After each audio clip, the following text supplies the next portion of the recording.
Don't try to sneak into your room like that. I know what you've got behind your back. Records. More new records. This is the Estalon Extreme Mark II loudspeaker for the first time in North America. And we're also, for the first time in North America, demonstrating the Vitis Audio Masterpiece electronics. The amplifiers that we have here are the stereo Masterpiece amplifiers. They are Class A at 25 watts a channel into 8 ohms, Class AB at 500 watts a channel into 8 ohms. They have 3 independent 120 amp power inputs. They have a 2.2 kilowatt power supply for each channel with 1.1 farad of capacitance per channel. Now, these are stereo amps that are strapped together, or strapped for bridge mono? I mean, for mono. We're not strapping them. We're basically running bi-amp. Bi-amp, okay. Bi-amp. So they have left, right, and mono inputs. So they sum the left and right for the mono input. So we're running one channel for low pass, another channel for high pass on the speakers. Okay, and so what do the speakers cost? $269,000 a pair. The amplifiers are $115,000 each. It's a stereo amp, so people don't need to do what we're doing. Right. But here it's $230,000 for the pair. Okay. During COVID, we could only make analog products, and so it was not the funniest time for Joachim, who is in charge of digital. The only thing you could do was repair and fix and try to make things work.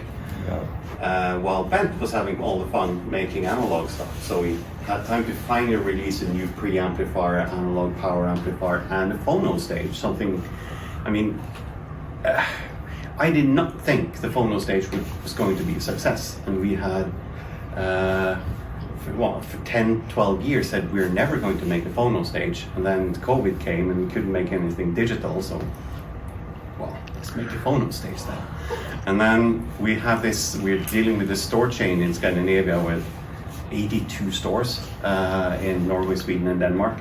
And I said, yes, we want a phono stage because we only sell lo-fi and project, and we need a phono stage that's just a little bit better. So maybe something in the $400, $500 range. We go, yeah. We throw together a couple of op amps and a cabinet, and we have it. Then Bent sat at the home office, and he just went completely down the rabbit hole, and we ended up with the V10 that you've tried, and it wasn't $400 or $500, it was 3 times as much, and it was a quirky little thing, but it sounds phenomenal. And I still didn't think, we're not going to sell many of these, but we can keep it in the line for 10 years without a problem. But now, what do you know, it's one of the most selling items we have in number of units. I thought it cost twice as much as you charged for it when I first reviewed it. I didn't know the price.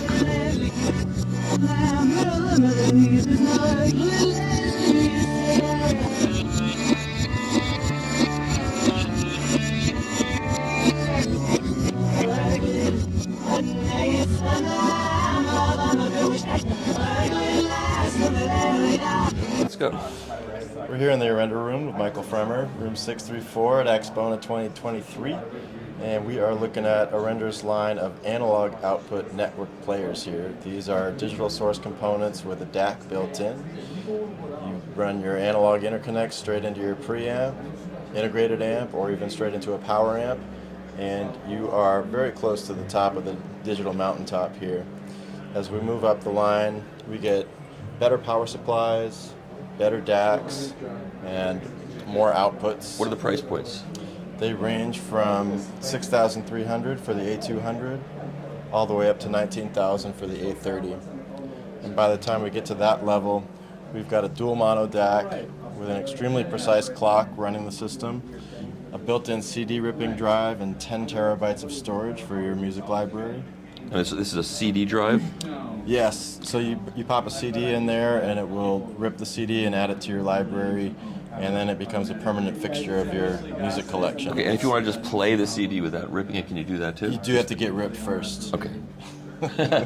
I do that all the time when I review equipment. Did I say that? I'm sorry. It's helpful, yeah. And then this, speaking of getting ripped, this is our ACS series. It stands for Aurender Content Server.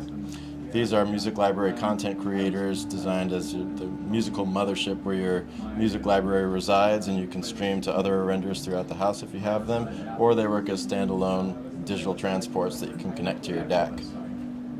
Okay, so it's a totally different product than that. Yeah, different. These have a different skill set. The A series are all really what you're getting there is a very nice DAC along with the render user experience and software. With these, we're getting content creators and CD ripping solutions. So this is almost like just a storage drive system that can stream to the DAC. Yes, yeah, they've got really nice USB outputs that are designed to interface with the DAC. Okay. And then now we're in the N series. This is kind of Aurender's core product range. Starting with the N150, we get the same filtered and isolated USB audio output that we have all the way in the top of the line N30SA. It's all about really nice, clean, low noise power supplies and filtered and isolated digital outputs. And as we move up the line here, we take that concept to higher and higher manifestations. By the time we get to the N20 and finally the N30 here, we've got all the noisy bits of the computer, the power supply, the screen circuitry, the LAN port in this one chassis here, and then the sensitive audio outputs are housed in a separate chassis. And so what are these two? What does the N20 cost? N20 is $12,500. Okay, and this is what? This is 25. Yeah, 25K. Okay. Yep. And this? This is the MC20. So in digital audio, the clock is super important. Yes. You could almost compare it to the motor on a turntable. It's got to be running at a very precise frequency, and it's got to be rock solid, steady. So this no is a clock fluctuations. that can run multiple products at the same time? Yes, sir. So it's got 8 outputs, and it can interface with a variety of DACs and, of course, Aurender sources. Can it wake you up in the morning? No? Okay, that's fine. Schedule my wake-up call, 7:30. Okay. and That'll be then- in the next model. And then this? This is the new model. It's a pared-down version of that MC20, and it has the really important part, which is the rubidium clock module. Right. It omits 2 other OCXO clock modules, which have limited options in terms of what you can interface And with what does them. this cost? This is going to be priced at $16,000. And that's all you got? I want to show you a new model, our Okay. AP20. Who is she? Oh, I'm sorry. So we've got we looked at Aurenders with DACs, analog outputs. We Right. looked at Aurenders with digital outputs. Right. Now I want to show you our latest creation, which is an Aurender with speaker outputs. It's Oh. essentially an integrated amp with the whole Aurender experience at its core, and it's truly a that's just this? add speakers solution. So is this Class D amplification in there? Yes, sir. The Purify amp modules, very, very fine power supply and output stages, and the preamp section and volume control is all analog R2R. And what is this going to cost? 22. And so you get this and a pair of speakers and you're Done. And you're done. Yeah, it's got an analog input. That's a true analog pass-through, so you can run your phono stage into it Oh, without any A to D Oh, awesome. digital nastiness. wow, that's cool. And that's all you got to show me? That's it. That's great. Thanks for running me through this because what I would have done by myself would have been meaningless. Yeah, So, yeah. And what you added is meaningful. Good. I'm glad. Okay, so I'm glad thank to you. help. Thanks for stopping by our room. Sure. All right. This is the world debut of Aries Surratt's incredible 2-chassis Iana Series Ithaca DAC. It's a 2-chassis DAC that's around 170 pounds per chassis. This is their brand new world debut. It'll be here. It'll be in Munich. And the crazy thing is it's a huge power supply. It has 48 AD1865 DAC chips running in an array. This is also the world debut of the Aries Surratt Iana Series Quintessence monoblock amplifiers. You'll see the top view of it. They're absolutely huge and incredible. Is it all tube or is it just tube input stage? It's a hybrid. Yeah, right. Yep, it's a hybrid. Okay. And so is and this is the Agito 2-chassis pre. It's Agito 2-chassis And that's the pre. power supply and This is the power supply. And that's the Right. signal side of it. Yeah, Okay. signal And side what of is that wooden thing down there? Oh, this is the world debut of the Apex grounding boxes. Okay, that's the hippest new thing in audio today. Yeah, and this grounding box is crazy. It's constrained layer design. It's solid copper cages inside. It's pure a silver. it's a passive system. It's a passive Yeah, system. right. But the most crazy thing is we use synthetic rubies, synthetic diamonds, elite shungite, just the most expensive ingredients in there. It's passive. It's actually pretty insane. So speaking of insane, what is the total price of the preamp, the new DAC, and the amplifiers? They're $84,000 per box? Per box. No, not per box, because everything's 2 boxes. But it's $84,000 for the DAC. It's $84,000 for the preamps. $84,000 for the monoblocks. Okay, this makes your job a lot easier because it's one price. Right? Yeah, and that's why they did that. It's So like that very insurance. consistent. What's my insurance going to cost? $9.95. Right. Okay, and then when your husband dies, what do you get for it? $9.95. Right. Okay, great. Thank you. So tell me about these loudspeakers. The modern acoustic stands for more natural. We're from South Korea. We're known for the aluminum enclosure, and it has a built-in decoupling mechanism. Oh, okay. Has a dual port, and dual ports has a different pressure setup. So it creates a very unique soundstage width and the depth to it. And the main drivers are manufactured in Germany. AMT tweeter is manufactured in the US. Yep. And all the other components are from South Korea. And so there's nothing hollow on the plates, and the column itself is a solid aluminum. And so how low do these go? To about 35, 40? No, 55 hertz, Yeah. but you can, the slope is very gentle, so you can actually feel close to the 30s. And also the wires inside to connect the networks, there's the same wire quality as the speaker cables from Sanctus Cable. So it's just 210 threads, 7-stranded wires. The core blend of the wire is magnesium, silver, and aluminum. And on the surface, it has a cover, copper covers outside. Complex construction. And what do a pair of these speakers cost? $6,500 a pair, Oh, including stands. And the little one, Supermom Mini, that's a 2.5-way isobaric speaker. It has an AMT tweeter, 4-inch Mark Fallon driver, and it costs $2,000 a pair. Oh, okay. It only goes down to 65 hertz, but it has a very clear mid and a transparency. So if you add a subwoofer, it would really complement to have a full And what are the range. efficiencies of these two speakers? 91 dB on the Platinum Okay, that's easy. and 87 dB on Right. the Okay. Supermom Mini. Great. And do you have American distribution at this point? Or Yes, so we have a distributor in LA, and we sell direct as well as we are acquiring more dealers at this Okay, point. So great. Thank you.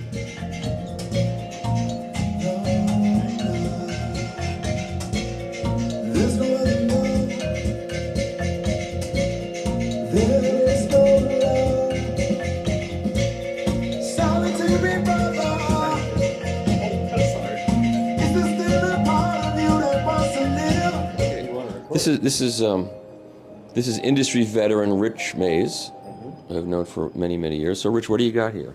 So we have a little system put together with Chario loudspeakers, Aluxity electronics, and Siltec cabling with the new AMG Giro turntable. This is a new Giro turntable? It's a new revision.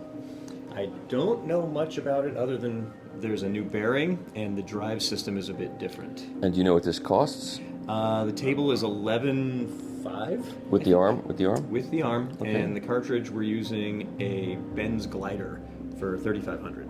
Okay. And the Charios. So, what does this whole system cost? The speakers are $8,400. The amplifier is $9,600. The preamplifier is $11,500, and the cables will vary by length.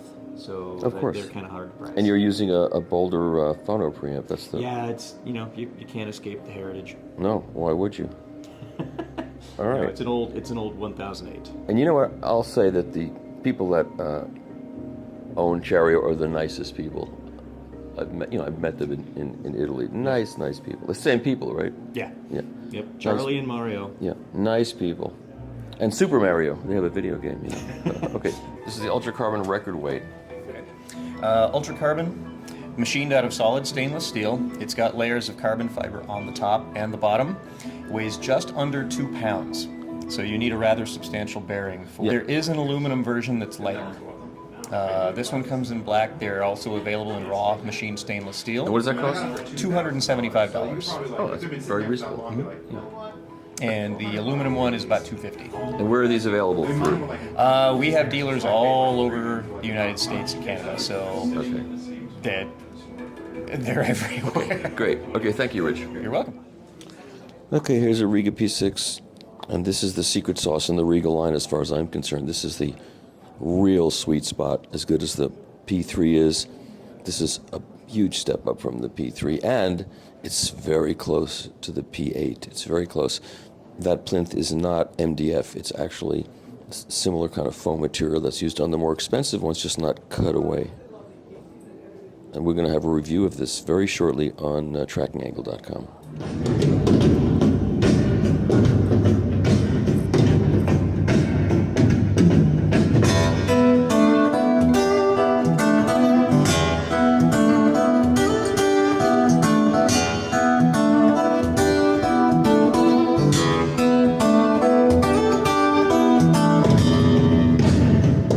These people have been repairing and modifying and making parts for Apogees for years, and then they decided to start making their own with their own modifications. And so it's like Apogee 2.0, the good things of Apogee, and then they fix the bad things of Apogee, and they're just fantastic, phenomenal bottom end to them. Also very easy to drive. Yeah. I saw them in the Florida show. That's right. But I want to show people that didn't see that show report. So we're using these are the minuets, 33,000 a pair. Okay. We're driving with the new Hagel H30A, our reference amplifier, which is $18,995, 300 watts per channel in the stereo, stable at half an ohm, 1,100 watts in the mono for people that want to double up, and at 1 ohm in mono, they do over 8,000 watts a channel. We have the P30A, our new reference preamplifier, $8,995, pure analog. And we're feeding that with one of our older DACs, since we don't have a current DAC out there, the HD30. Still very musical, very current. That's the chain that's going on. We're using all the Shinyata power conditioning and grounding devices, which are just phenomenal. Yep. I don't know the prices on them, but they supplied all the cables, all the interconnects, and just fabulous. Second time we got to work with this company, it's been fantastic. And then the turntable is super cool. One little feature I told Michael about, its vertebrae, is this little doohickey here, spindle as we call it. The top of the spindle, you put the record on top, and what they told me, it's so simple, I feel stupid not realizing it, is you put the record on, and this is coupling to the record, so the record's actually coupling to the spindle. It's going down to the bearings where the most vibration is. So they put the record on, lift the cap off, and the record is free, just floating on the platter. Yep. I mean, what a great isolation. So we're thrilled to have all these partners. This is $13,800, I believe. Okay. And I think that kind of covers it. Well, it sounded great in this room. I played that lacquer that I brought. It sounded fantastic. That was fantastic. Thank you for that treat. You bet.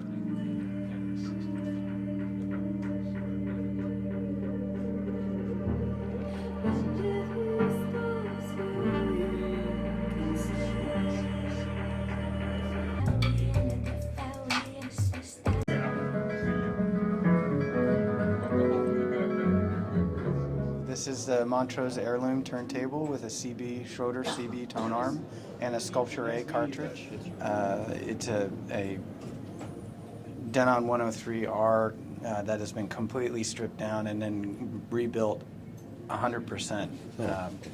And I love it. It's a phenomenal cartridge. So this is our 30-pound brass platter. And then on top of that is a collaborative project I did with Part-Time Audiophile. They commissioned a whole bunch of new record weights for them. Oh, cool. 800 grams and solid bronze. And then we have the linear tube audio Z40 and the Weiss stack. And Right now we're listening to the Raven 2 speakers, which are sealed boxes, and those in the back are the Raven 3s, and they're ported. And then we have Black Cat cables, and I've been helping Chris Somovigo's family work on the cable company after he passed away. So we've got it running again. Oh, that's nice. Yeah. And who's the family is running it, or you're The family's running it, and I'm helping. I'm doing some consulting. With excellent.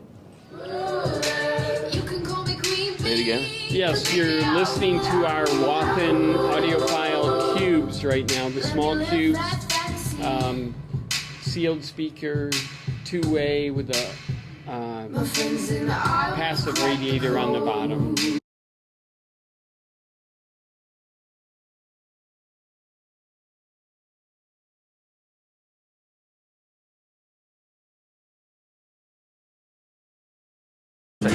You take this, turn it down. Let's talk, because otherwise, you know what's going to happen. Brian Ferry's publisher is going to block this video. That's what happens. Is it really? Yeah, some of them say, okay, we'll take over monetization of your site for some of that. And I'm okay with that. Yeah. But some of them block it, or we don't want anybody hearing our music. It's so weird. Stupid idiots. Okay. Well, in this day and age, too. Yeah, we actually are buddies with Eno. So we have our Cambridge Audio MXN10. This retails at $500. Wow. Yeah, it's the latest entry into our streaming platform. And what this gives you is, through our Stream Magic app, you can access your Tidal account, your Spotify account, your Qobuz account. You can access Your bank account? No. Well, we're working on it. We're working on it. Okay. We can access your bank account, but it sure is easy on it. And we can. Hey, that's good. Who came up with that? Hey, give that man a raise. You threw. You heard it, sir. Okay, so let's go. We're on camera here. Yeah. Okay. I don't want to edit you at all. This is good. No, this is good. This is good. Keep going, man. You Okay. can't keep going. Tidal, Qobuz, Spotify. We can do Tidal Connect, Spotify Connect. It also does Bluetooth as well with aptX, so 1644 quality. AirPlay 2, Qobuz as well. Has an analog out to go into maybe an integrated amplifier. That's an older one. Okay. This is a 15 to 20-year-old Cambridge amp. What we're trying to show here is how you can easily and affordably elevate your vintage system. Right. At $500. So it also has a digital out if you want to go into another app as well, another DAC as well. Excuse me. Great. Okay, $500. All right, so now we're in the Cambridge Audio in the other room. This is a bit of a pet project for me in that this is my Desk-Fi setup at home. So I have our MXN10 streamer going into our DAC Magic 200 digital to analog converter with a really healthy headphone stage on it that I use with my Odyssey headphones. Oh. What does that setup cost right there? $1,050 total. Including the wooden case? No. I built that. Well, I had a friend of mine who's a woodworker, and he built that custom for me. Nice. It's a Yeah, nice thank you so much. presentation, Yeah, I was turned out even better than I had hoped. Cool. Okay, and this, I think I covered this already. You did. So this is our Alva TT V2 turntable. Yep. Moving coil cartridge, built-in phono stage, and aptX Bluetooth. Both are defeatable. With this particular case scenario, I wanted to show off our Alva Duo phono stage because it's one of the few, if not only ones, that also has headphone stage as well. And that costs how much? $349. $349. Oh, the prices are fantastic. What does this cost again? This retails at $19.99. Great. All right. Thank you, sir. Yeah. These guys have a what appears to be this is a demagnetizer. No, flattener. Oh, this is a flattener. Yeah, it's a used vacuum. Oh. Yeah. And does it really flatten? Yeah. It does? Yeah. No heat? With heat. With heat. Yeah. How much does this cost? $2,500. And you leave it on there for how long? Yeah. And you put we have both sides heating, so. Okay. Then you program. Oh, cool. And how long does it go for? 1.5 hours and 2 hours and 2.5 hours. In three different. Yeah, 3 different times. Okay. Yeah. Well, I would love to review this. Is that possible to get a Yeah. review of this? Okay. Yes. Well, I'll give you my card. Okay.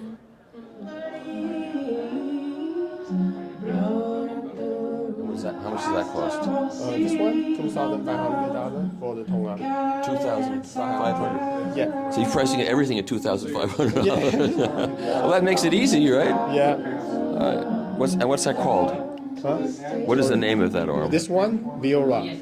Viola? Yeah. Okay. Great. All right. Thank you. Thank you. All right. So this is a setup of the Hill Plasmatronic tweeter. Now you've got to So it's a plasma tweeter, and it's powered by, I guess, helium. I guess it's done. just as you walk Is that wife friendly? I don't think so, but that's not the point of this. The point of this is to let you hear this Hill Plasma tweeter, which is famous in our business with some eminent technology, planar magnetic speakers. Otherwise,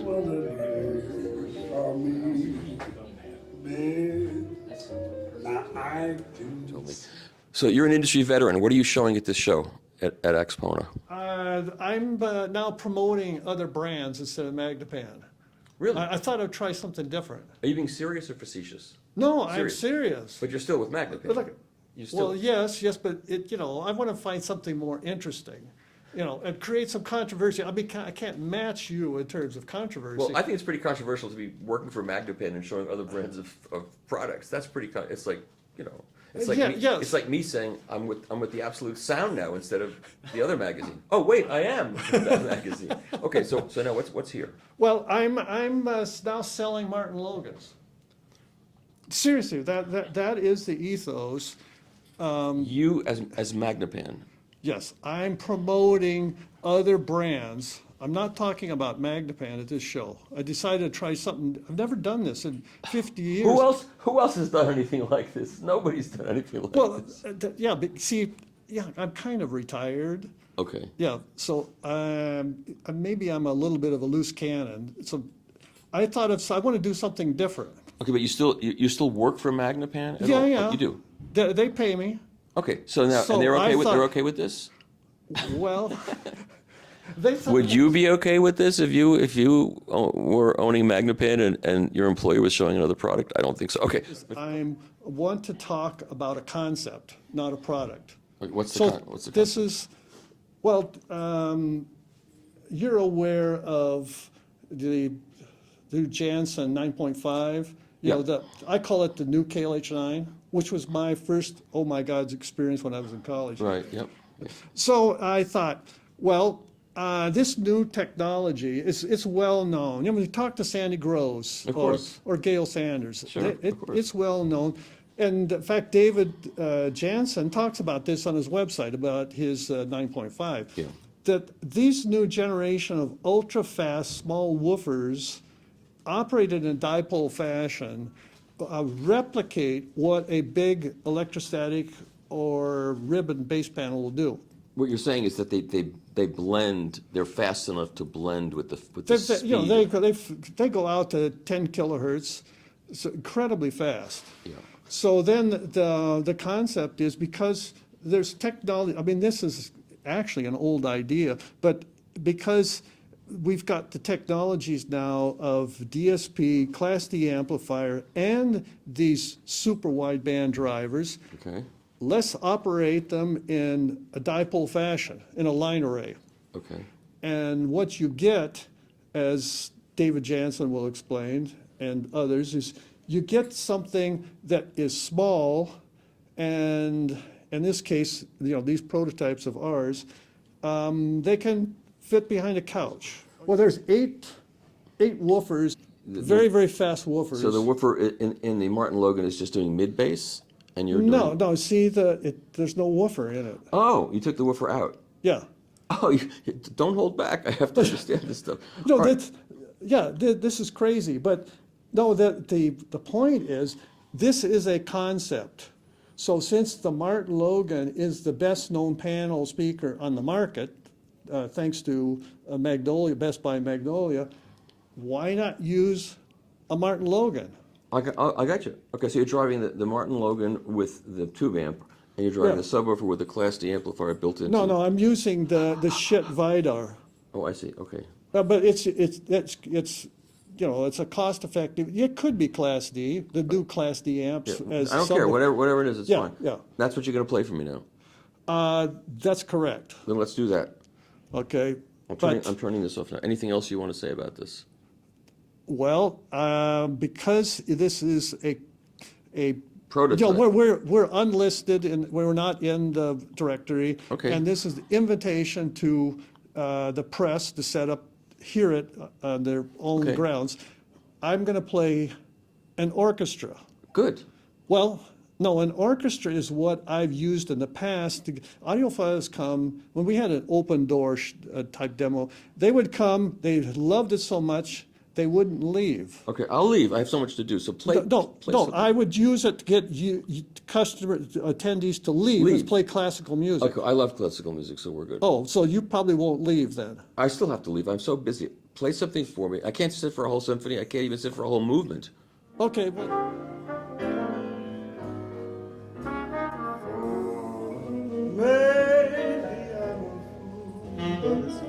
They never understand. I'm living it's so easy. There's nothing in life, nothing in life. So the speakers that we're looking at are the Wolf von Lange Sohns. They're field coil dipoles from Germany. They are quite sensitive. They're 94 dB, 1 watt, 1 meter. They're flat 8 ohms. We're listening to a New Audio Frontiers 211 stereo amplifier. It makes 20 watts. And where's that manufactured? Those are from Italy. The phono preamplifier is from Konus Audio in Bosnia. It's a current input design. It's fantastic. The turntable is a TW Acoustic Raven GT2 from Germany. The arms are TW Acoustic 10.5s, and the cartridge is a Stein Music Aventurin 6. I know that well. I've reviewed that. Yeah. Do you get musician traffic coming in and listening to this? Yeah. And they dig it? There's Nashville's a connected town, so. Yeah, cool. That's great. Michael, let me know if I can answer any questions. How are you, Mr. Analog? I'm good. Now, can you tell me what's in this room? This room is a pure fidelity turntable,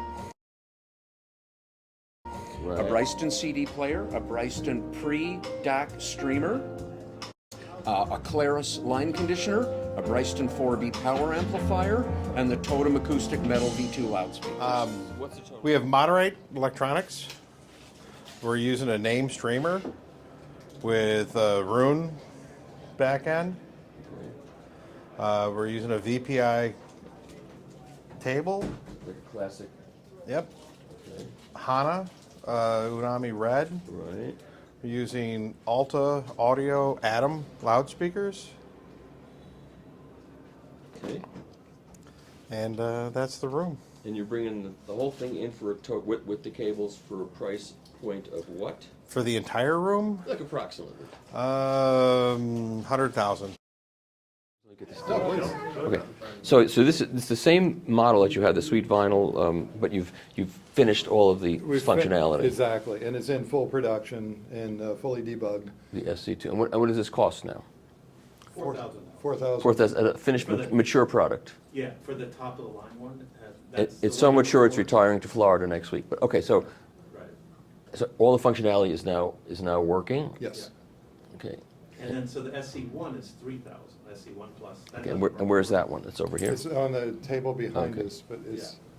Okay. It's the same thing, just smaller form. Okay, same thing, just smaller. And then the SC1 Mini, this is the mini phono with a moving coil and moving magnet phono stage, which we Oh. think sounds pretty good. We're using it with an Ortofon Quintet Black on this table. Nice cartridge. It's very nice, and you can be delighted to play that for you. And what else does this have? The- I mean, the mini phono preamp. It's not just a phono preamp. It's a sugar cube and a phono preamp in one box. And this really addresses the problem of integrated amps. They have taken away the line in, line out, or the record loop. Right. And so people who own the popular Macintosh can't use our sugar cube with the built-in phono stage of the Mac. So with this, you get an excellent phono stage, and it just plugs into the line in. And that costs how much? This is $22.50. Oh, great. And without the phono stage, it's $1,500. Oh, cool. But Okay. you were asking The Plus model basically has the ability to do surface noise reduction, and it has digital functions. So if you actually took over to the screen right here, Leo could walk you through what Oh my God. On the right hand, I probably should put this away so it's not confusing. On the right hand, It'll still be confusing to me, just who I am. Okay. so you can plug in a Macintosh or a Windows computer to the port on the back of the Plus machine. And when you put it in external mode, your computer now takes over the sugar cube, and it becomes an ADC and a DAC for your workstation, just like having a Lyra Lynx or Universal Audio ADC DAC pair.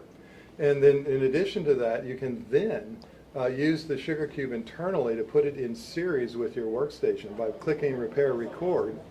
The sugar cube is now part of the loop, and so as the audio comes in, it gets digitized, it passes through the sugar cube processing, click and pop removal, surface noise reduction digitally. It doesn't have to go to analog and back to digital. Oh. So it passes through and then into your Mac or your Windows workstation. So if you're that's very recording cool. with, right, so if you're using, like, say, Vinyl Studio and you're doing lots and lots of recording, Yeah. you can remove clicks and pops on the way in, Oh. or do what you do, I would be. Oh my God, the way I do it is like one click at a time, in Audacity. That's what I do. Wow. So then the other way is to repair playback. So you record raw, and your database, your recordings in your music database are always right from the needle. Then when you play back, it plays back digitally through the sugar cube to our DAC and then out to your system. Wow. And usually the way archivists. I'm glad I waited. I may have to buy one of these now. I'd be delighted to show you more. Or you can just hit external mode and turn that off, and it's just a DAC and an ADC and doing nothing else. Right. And it stays in your system, and you don't have to unplug or reroute anything. Oh, this is really good. Good. And then one more thing it will do for you. In bypass mode, it drops out of your system. It's just line in to line out through an audiophile grade relay. But you can also bridge. And this is a high impedance bridge listening to your line in, passing it down through the system to your sugar cube. You could record while you listen without passing through the sugar cube at all. And then or feed to your workstation while you listen to the pure signal. So to get all of this accomplished, which was your dream, it took how many years? like 5. You don't want to say? Go about 5. About 5 years? Yeah. Yeah. I mean, along the way, but yeah. So is it now a finished mature? Now you're done with this product. And now you can't get components. I mean, Almost. We're working on a low-cost version. Okay, but I mean, this ultimate product is the finished product. Yes. Are you happy with your finished product? Very happy. And you're happy you're done with your finished product? Yes, I'm happy about that too. Excellent. Play some content. So what we're showing here is the Vela series of speakers that we offer. So within the ELAC lineup of products, we have multiple series of products. We have everything from our entry-level debut series all the way up to our Concentra series. The Concentra being our flagship series, which top out at about $85,000 a pair for some towers, where the debut, of course, starts off at about $279 for a pair of bookshelves. The Vela line sits just below the top end, the Concentra ones, but they start at a more affordable. The Vela series is by far our most popular premium speaker that we do. Bookshelves start at around $2,900 a pair, where these towers sell for $2,900 each.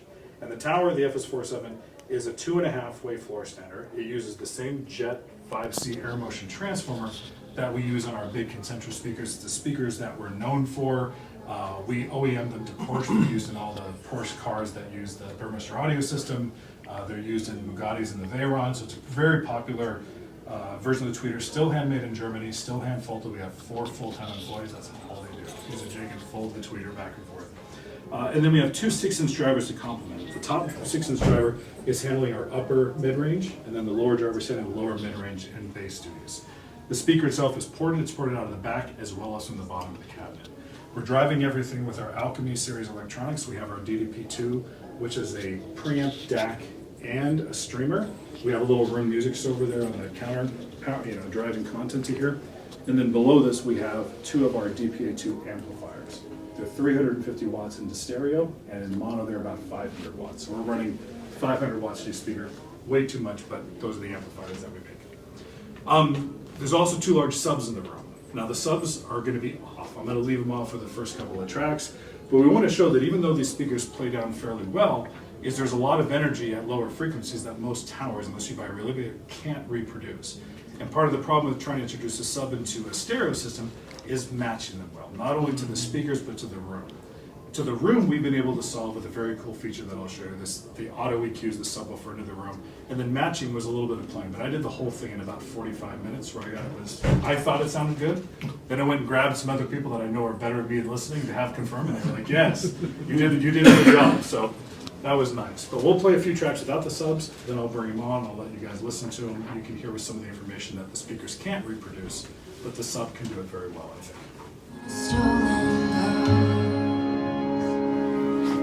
On a pitch black night, then I'm telling myself it's gonna be alright. It's gonna be alright. It's gonna be alright. It's gonna be alright. It's gonna be. Yes, and you visited us at Audio Device Live last year. It was a great event. It was a fantastic event, but I wanted to make sure that I took the time to thank you because your presence there was incredible. I think that it's important to make sure that you know how much of an impact that was, how much it meant to us. So I thank you appreciate for that. Very much. I'll so. try to come this year too. You know what? If you can make it, you tell me. Okay, we'll see All if I right. can. All right, thank you. But remember, brothers and sisters,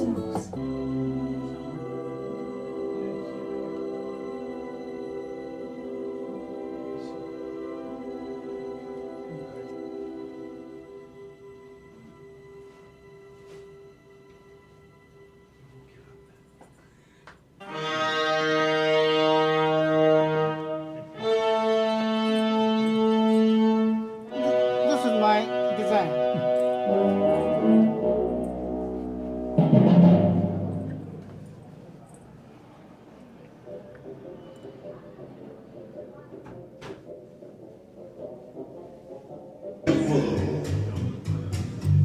Way down in the hole, he's got the fire and the fury.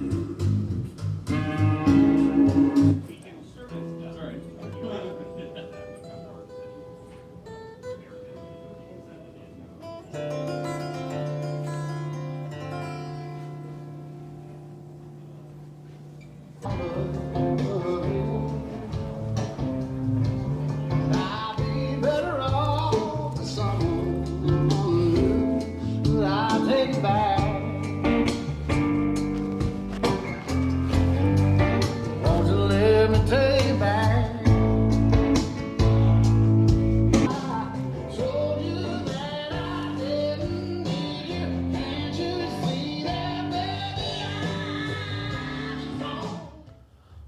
All right, we're in the Quintessence Audio room here at Axpona 2023, and they're a Chicago retailer, right? Yes.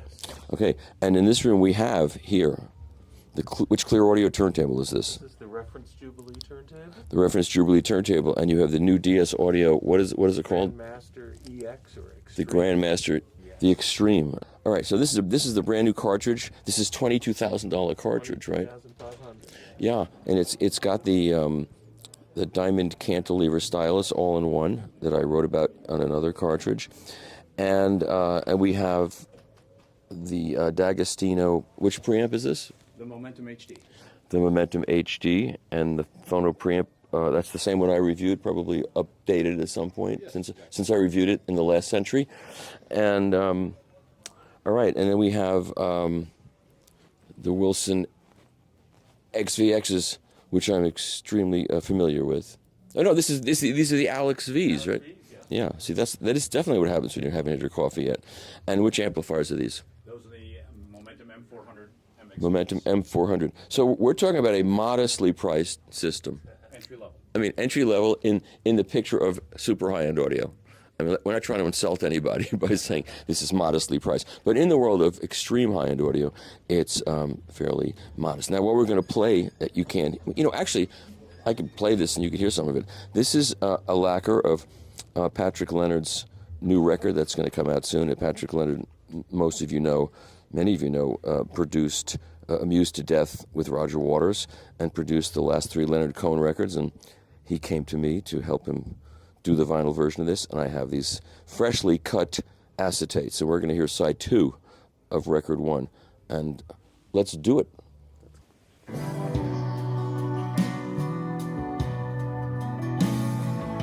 Not 6 billion voices trying to speak as one. We're not the virus, not the news. We're not the smoking gun. We could be distant stars exploding in the night. Those messy portraits, those great battles of the light. Gather round, boys and girls, gonna tell you a story about a sad-ass world. No one knows how it started, like the oyster and the pearl. The sad-ass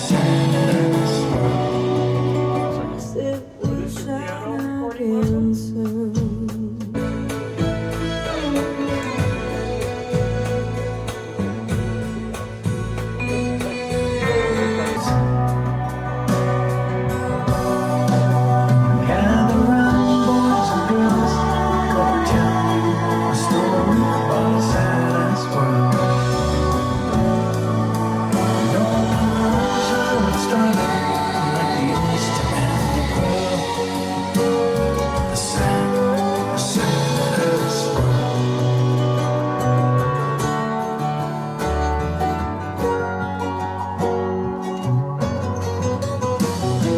I'm sorry to say, but I have had my doubts. Big boats run aground, big clocks running out. Duffy, Axis, Yes, Cliff Duffy, Axis Audio. you're taking the show over Yes, for from Arturo. Fantastic.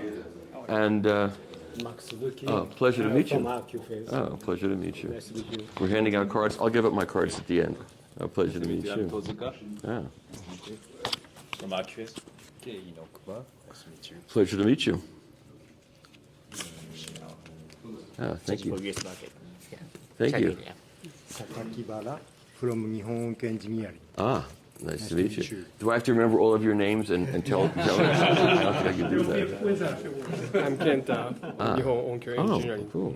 Michael, they're Nice to meet you. Nice to meet you too. Yeah. They're the ones, Michael, who do the diffuser panels. Oh my goodness. Okay, now we have more cards. Wait, let me get my cards out. I brought cards actually. Hold on. So this is my the Absolute Sound card. I'm just handing them out, and this is my website card. Oh, yeah. But either one of them works. You put it in the machine, and the money comes out. Thank you so much. You have Andre. Hi, Andre. I'm the red Nice to guy. meet you. You see, there are much more exhibitors than you. I have a treat to play for you. I'm going to play something special. Great. So, you know Roger Waters' Amused to Death record? So that was produced by Patrick Leonard. He produced that. He produced the last 3 Leonard Cohen albums, and he's putting a new record out on vinyl. Anyway, so Chris Bellman cut the lacquers a couple of days ago, and it was played at RTI, and they cut some reference acetates for me to bring to the show, and Patrick said, sure, play them around the show, let people hear the record. So let's play a little bit of side B. Side B. Good. Yeah, that turntable really intrigues me. Yeah, we'll can send it to you after the show. What cartridge is on there? The Opus, airtight Opus. Oh, cool. Which I think you have one somewhere in your collection. Where's the best seat? Right here? Definitely. Okay, you take that. It's yours. No, Okay. please. Okay. We want you to hear the turntable. I will enjoy the music nonetheless. Okay. Your mic. So, Mr. Isaac Markowitz, you wear multiple hats in this business. You're with, what's the name of your, Nibs? Mibs. Mibs. It's like Nibs. Mibs. That's your cartridge importing business. Yeah, for Lyra, and you right. also work for this gentleman here at Acora Acoustics? Yeah, my privilege is to be the Director of Sales and Marketing for Oracle Delphi Mark 7, so the latest upgrade with the turbo power supply. This is the debut of the new Reference 1 tone arm as well. Yes, which is reviewed on my website, trackingangle.com. We have a review by Dave McNair up there. Okay. It is fitted with the excellent Atlas Lambda cartridge, so the Yes. current iteration fabulous VAC. So we have the VAC statement phono pre, and then the VAC statement line stage, driving the VAC statement 452 IQs. I reviewed those, I believe. Yeah, they're really fabulous. I think they're one of those components that, like CH, makes music first. Yes. And asks questions about topology later. And these are, of course, the stars of the show right The here. stars of the show. So this is the new reference, the VRC, named after Valerio himself. And the flagship design is a true three-way, adhering to the three principles of Acora, making sure that we have a lifetime heirloom quality cabinet. It's extremely inert. In this case, it's a blue pearl granite. We make sure that we use bespoke parts for the crossover with no consumables directly in the signal path so that they will last for a lifetime as well. And finally, making sure that we choose the right drivers to complement what the goals and ambitions of the loudspeaker would be. And so all of these parts, of course, come together to be more than any of their individual components. Okay. I think that's sufficient for our purposes. You talking? Yeah, the device on the top, the black device, is the Exosound S82 Mark II. What is new about it is that it has a built-in room core now, with its own internal SSD storage. The value proposition on this one is to offer the quality of three discrete digital devices, DAC, streamer, and server, while having the simplicity of one box, the easiness of use of one box. How much does this cost? This is $7,600. Okay, and the name of the company is? The name of the company is Exosound. How do you Exosound? I see it down there. Now, when you put server and DAC in the same box, usually in the mind of audiophiles, this is associated with lowering the quality. Not the case with this device. To keep the noise level down, we use two external power supplies. So DAC module and server module are not connected electrically. From electromagnetic point of view, they behave like two devices. Okay, great. And of course, these are the Gershman acoustic speakers that always sound great at these shows.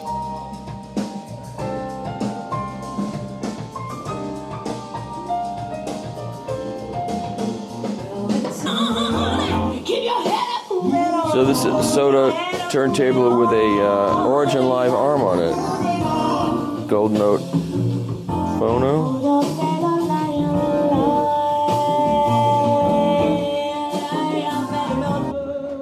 Yeah, because it doesn't have the points.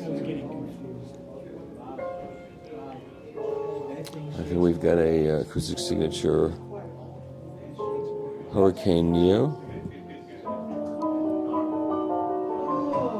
And an Orderfon Marismo. And a Sutherland phono stage. Which phono stage is that? It's a TZ Direct. It's $8,500. And this is Mr. Sutherland himself. Good morning. Looking healthy Well, I'm hanging in there. and happy. Yeah, that's Good. good. Miss my dog, but other than that, doing fine. Good. Good. And are you happy with the sound in this room? Yeah. What speakers are these? Sonar. Sonar. Where are they made? Made in USA. Oh, really? Yeah, and the owner of that company's out in the hall, and he'll be glad to talk to you about that. He's really done a nice job with the setup and everything. So. Okay. Let's sit down for a minute. There's a smaller model here too, and I said, let's get the small ones in there because they sound incredibly big and spacious also. Look, they have price points too. That's good. That's always good to do that.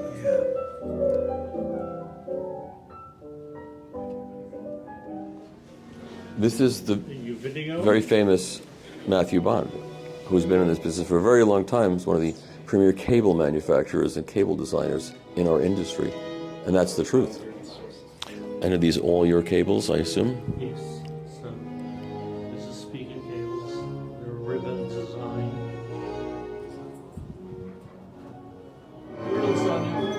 Very nice.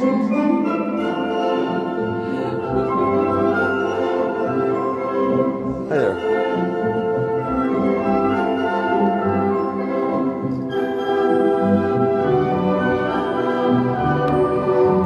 Sorry.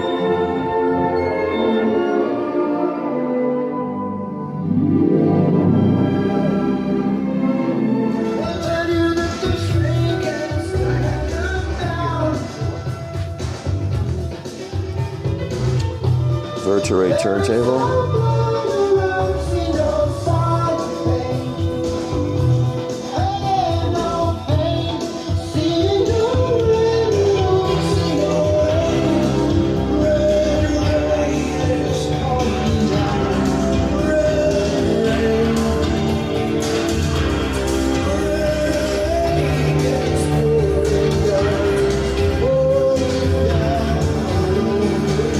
Look into his.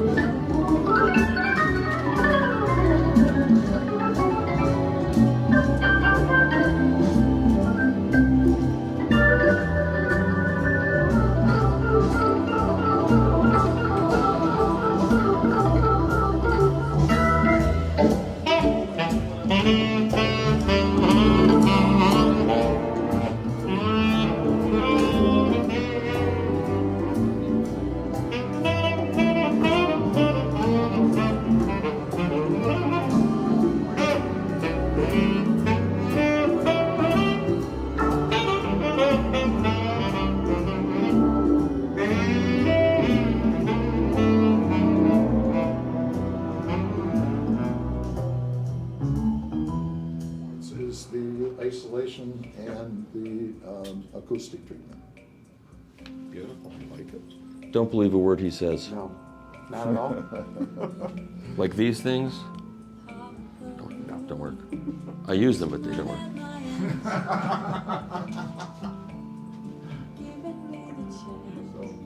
So tell me about your new. Okay, here's what I want to tell you about. Okay, new rack, and if you have the 4-post, not the double wide. Yeah. It'll handle 1,000 pounds. Okay, now it's all stainless steel, no aluminum anymore. Okay, that's stainless steel that you just heard. Okay, deader than the doornail. So continuously adjustable, both this way and this way. I can put 4 half-size chassis in there if I wanted to, and everything like that. You can slide on our rails anywhere you want the foot, and it's just our state-of-the-art rack. The feet, like we're using under the rock ports. Yep. These were designed for rock ports, but you'll see them on the Escalons downstairs. You'll see them on a big kite. 5 out of the top 10 speakers in the world have our feet on them. Okay. Okay, and those are the same feet on the bottom line. And what is the retail price of this double rack here? Yes, it's right here, $64,000. Wow. Okay, that's with all the 6s and everything. It's fully dialed. That's not with the equipment in the racks, though. No. Just for the rack. Just for the rack. Okay. $64,000. Yep. There's a game show named after that. The Yeah. $64,000 rack. Yeah. Oh, that was the $64,000 question. I'm sorry. There you go. Okay. So another new product that we're running is right here. It's our AC rectifier. So RF is a problem in all systems. So what we did is we designed a device. It has a neutral, ground, positive, okay, and ERS sleeving, okay. So I can trim the RF factor, okay, and which is, by the way, is really trimming the spatiality factor. Through the air, you're saying? Yeah, through the air. So it trims the spatiality, and for example, in this system, Sounds like voodoo to me. it is, Okay. but we're really good at voodoo. Okay. But anyway, on this one, we have 2 bare and just 1 sleeve on the white, okay? And that's what gave us the spatiality and treatment. So what's that plugged into? It's plugged into, here's the power cable coming Okay. in, it just plugs right in, Oh, I see. just intersects it. Grabs it through. What does that cost? $63,000? No, that's only 6. 6,000? 600. 600. I like that better. Cable standoffs with isolation.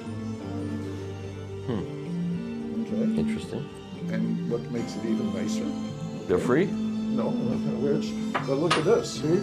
We can put an extension on them. So if you look right back here, Michael, see how we have an extension on this one underneath the power cord right there? That's a good thing. Okay. Yeah, So we that's a can good make these like, I'm a big advocate of a single point on a speaker wire. Yep. Okay, so I can make this high enough, I can put those pillars in until it's high enough to... Oh, I see. It's a riser. Yeah. Oh, that's a cool thing. That is a cool thing. Is that all you have? Pardon me? Is that all you have? Well, I wanted to show you this. This is not us, but I wanted to show you this. Yeah, I've seen this turntable. Okay, well, let me explain what he's done, and it's kind of cool. So I can start and he's improved his arm, I can start this with a single motor and the arm at $2,500. I can upgrade it to the 3-motor. The 3-motor with the arm is $5,500. I can add a torque base to it. Okay, this is a torque control. So Right. like when you're drawing a ciabatta through a mono groove, you need higher torque. Okay. Not different speed, but higher torque. Right. So that's the torque control. And I can add vacuum to it. So I can take that $2,500 turntable to a $10,000 turntable. Cool. Yes, of course I do. Okay. Well, viola is, if you want to start, when I was first in the industry, I handled Mark Levinson. His designers were John Curl, Tom Clayagan, and Paul Jason. Right. Then he folded to Levinson, he formed cello. Right. His designer, he lost John, but his designers were Paul Jason and Tom Clayagan. Right. When Mark folded cello, they formed Viola Labs without Mark. That's Right. who it is, okay? But what's really remarkable about it, there's Paul, by the way. Hey there. Okay, what's really remarkable, take this. This is a standard. You giving me that? Huh? You just said take this. You give me that? You'll take this information. But Okay. Be very careful what you say to me. 20 years ago, the first preamp Viola built was the Spirit, okay? And the Spirit had plug-in boards like the cello stuff, okay? Right. Well, there's not parts available for that 20-year-old piece, so what Paul did is he devised new boards that can plug into that 20-year-old preamp that are better than his new preamp. Oh. So how's that for updating? That's really cool. And what does it cost to update a board like that? What? The price sheets are better. Oh. That was a very concise and quick history of the various companies, and I appreciate that. And I think some of the younger viewers will appreciate that quick history. And so this is a preamplifier board? Yeah, this is the output module. It's a fully balanced input to output. This is the input module. Oh, I see. So you need one of each? Yeah, well, there's 10 slots, and so you could put a couple output modules, a couple input modules, and you can route to, like if you have. So this is what's in here? No, this is the older. That's the older. This is as integrated. So this is an integrated amplifier. Yeah, and what's beautiful about And what does that cost? $29,700. Oh, it's up on the list. Yeah. Okay, but anyway, just what's tell me. neat Just about 29. it, Okay. $29,700 I run with this Okay. thing. It has a plug-in DAC board. For $2,500, you can plug a DAC into it. It has a phono board that goes full moving coil. For $2,500, you can plug it in. Oh, that's good. What's really beautiful is 5 years down the road, you can get the new DAC board and plug a whole updated DAC into it. Yeah, module is cool, man. Yeah, it Module is really good. is. So, but we love them. You know, Okay. great stuff. Great. Thank you. Thank you, Michael. Thank you, very Bruce. much. You were rapid and to the point, and I appreciate that. You got it. Okay. Thank you, Michael.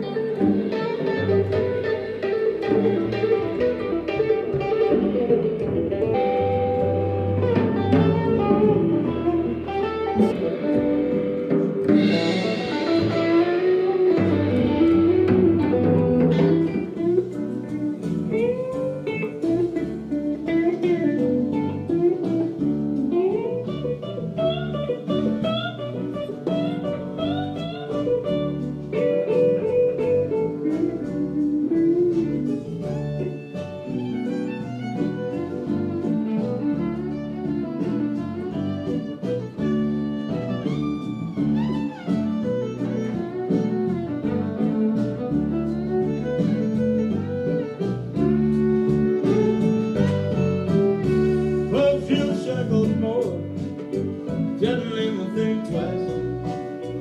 A few circles more, nothing better than the spotlight.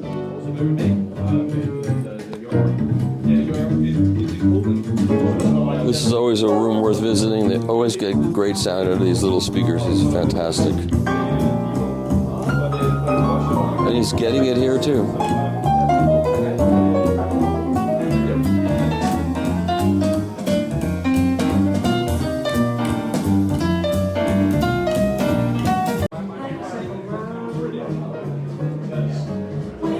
We are playing right now vinyl with the Pure Fidelity turntable with the Stratus cartridge.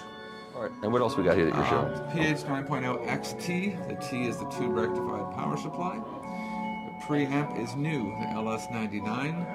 is based on our reference LS300, but it's $4,500 less. It's not dual mono. It's in a more compact form factor like the phono stage. The amplifiers are prototypes, the KWA99 Class A MOSFETs, 100 watts. Oh. And they are $7,500. Whoa. That's a value package. Absolutely.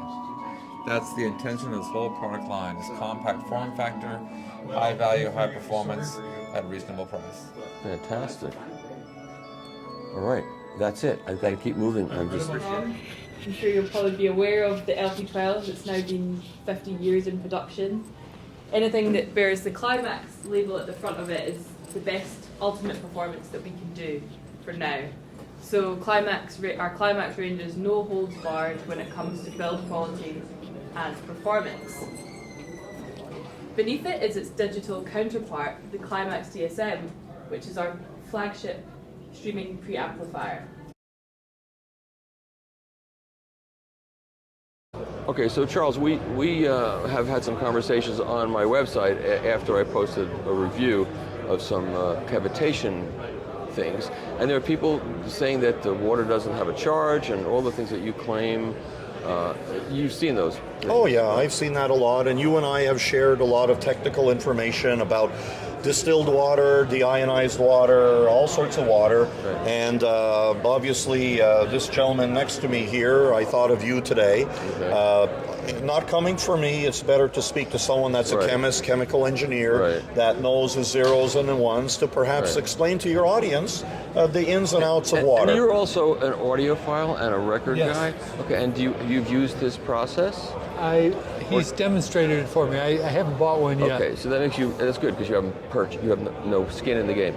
So when he talks about changing the charge of a record, this is a legitimate thing? Change the charge of the... Absolutely. And when he's using an ionizing agent, which essentially puts electrical charge on whatever he's spraying it on, and he's making it positive.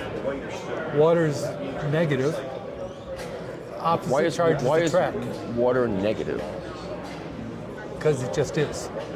I mean, water is negative. If it doesn't have contaminants in it, it's negative. Okay. And so by putting water is a dipole atom or molecule. It has an oxygen and two hydrogens. Right. The hydrogens are negative. The oxygen is positive. Okay. And so it's two hydrogens, one oxygen. That makes it negative. So by putting his ionizer on there, it changes the charge of the record. So the water is attracted to the record. Right. But it's not a surfactant. No, it is not. That's the big issue that people. Well, what happens is if the record is negative and vinyl's negative, and the water's negative, then they repel each other because like charges repel. Sure.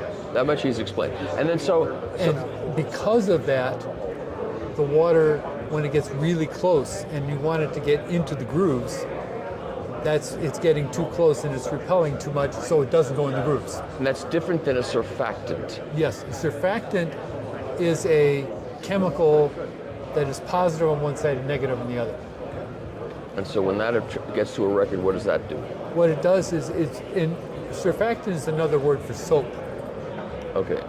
And what a soap does is it dissolves the oil and the dirt on one side and the water on the other. So it carries it around. It allows it to be dissolved in the water. Okay.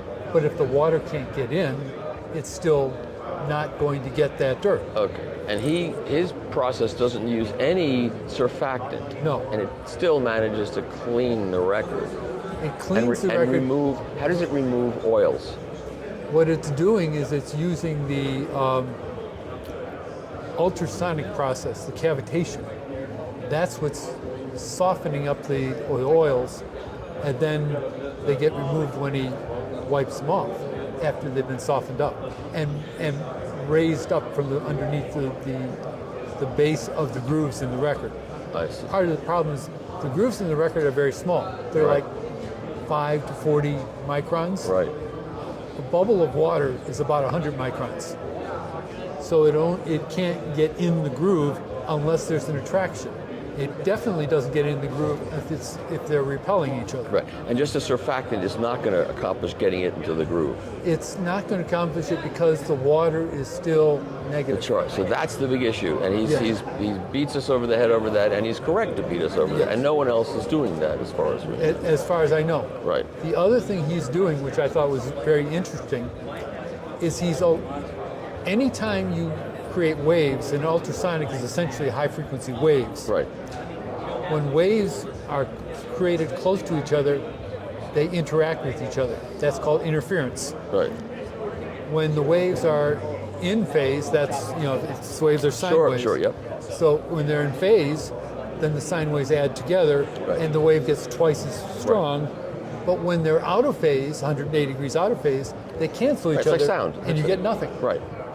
And because of that, if you don't vary the frequency, you get high cleaning and sometimes damage, and no cleaning at all in different areas. Got you. So he's trying to balance it out. So he's changing the frequency to make those things move around. How do you resonance? Using air pressure as the resonance factor, so that when we do the aluminum foil test, you don't have high pockets of energy. Right. And when you use the cavitation meters, I have 810 cabins from bottom level to top, and from left to right, nice and even. Okay. So the test equipment also verifies the test with the foil.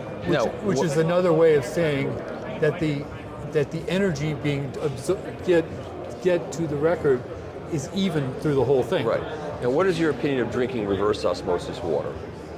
Oh, reverse osmosis water is great for drinking.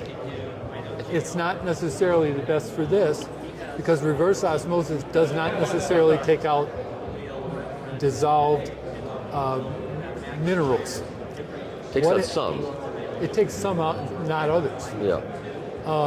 The problem with dissolved minerals is when the water evaporates, the minerals stay behind. Right. So is the distilled water better? Distilled water, by distilling it, what you're doing is you're boiling the water, so all the minerals stay behind. Right. So that's so better. there are no minerals in there. Right. The reason you don't use distilled water for drinking is the minerals make the water taste good. Right. So drinking water, even if they deionize or distill it, if they want it for drinking, they will add minerals back into it. Right. The people are saying on my site, you should not drink reverse osmosis water. It's bad for you. I wouldn't say that.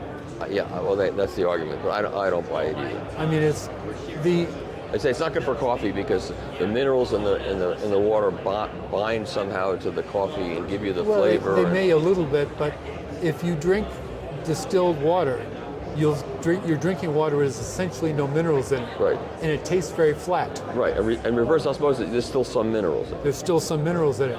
Some people are making reverse osmosis water, though, add minerals in it afterwards. So Aquafina is no minerals added. Dasani is minerals added. Right. I know that. So which is telling you that they recognize that you need some minerals. Right. Yeah. Okay. In my process, I need the ions for the bipolar ionizing agent to hook onto the plastic and hook onto the water, so the deionized water doesn't work. Okay, this has been great. Now I got to get to the airport. So, thank you very much for explaining that. Okay. Since do we have proof that you're really a chemist? No, I believe it. Chemical engineer. I believe graduated from Northwestern University. I believe it. And, we believe you. Okay, thank you very much for doing this. I appreciate it.